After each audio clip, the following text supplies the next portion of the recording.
Okay, well, install the pump and its housing. They call this the rear retainer housing.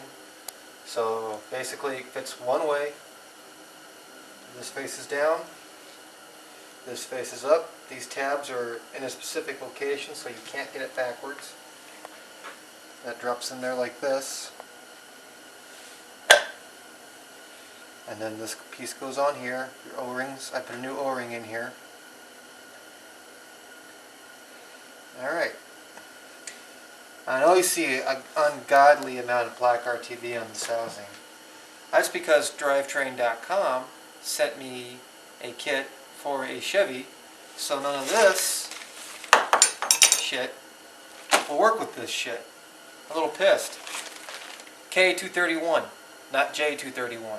K for Chevy, J for Jeep. I'm not happy about it. It was 20 bucks. I'm not going to deal with them trying to get a refund or get the new parts. I just went down to the dealer and paid the extra money for it.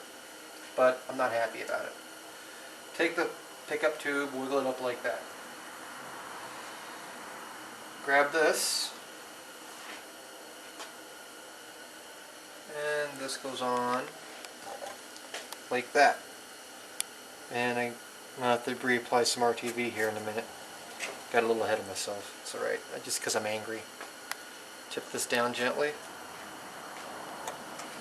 Grab one of my bolts. And I'm going to take this one bolt back out and put the Loctite in it. But I'm going to go ahead and get it started. Just to hold that alignment for me. And then I'm going to let the case sit and the RTV tack up a little bit longer.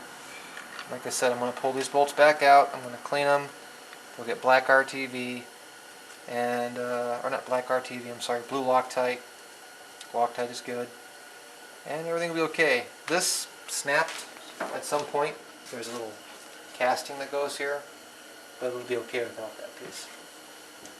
So now we have this pretty much set up. Take your pickup tube. Slide it loosely on this end. Swing it down into the case. Get her home where she goes. Make sure your tube is tight. And there you go. And now we're pretty much ready to marry the two halves together. Okay, here's what we've done so far. We've got the oil pump seated in and splined right. To do this, we took the case half, brought it on, put a few bolts in there for alignment, and left it loose.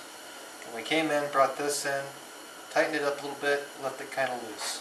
What you have to do is you have to slide the shaft back and forth in the assembly so that you have room to put this snap ring on. You won't see it until you grab this shaft and pull straight back, and then you'll be able to put that snap ring on. It's kind of a pain in the butt to put on. Just work with it, fiddle with it. You'll eventually get it if you're determined. And then, as you're doing that, you need to make sure your oil pump in here splines onto the main output shaft, as you can see there in the video. That too is kind of a pain in the butt to get all three of those things going together at the same time. And we did our final tightening on this part of the tail shaft housing. It's 16 foot-pounds torque all the way around.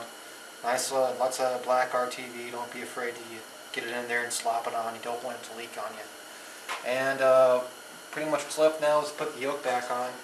And to do that, first this seal has to go in. It goes in here. And then after I get that in there and seated, I'll show you how to install the yoke and what to do with that. So we're at this point. I'm going to put this on and then we'll continue.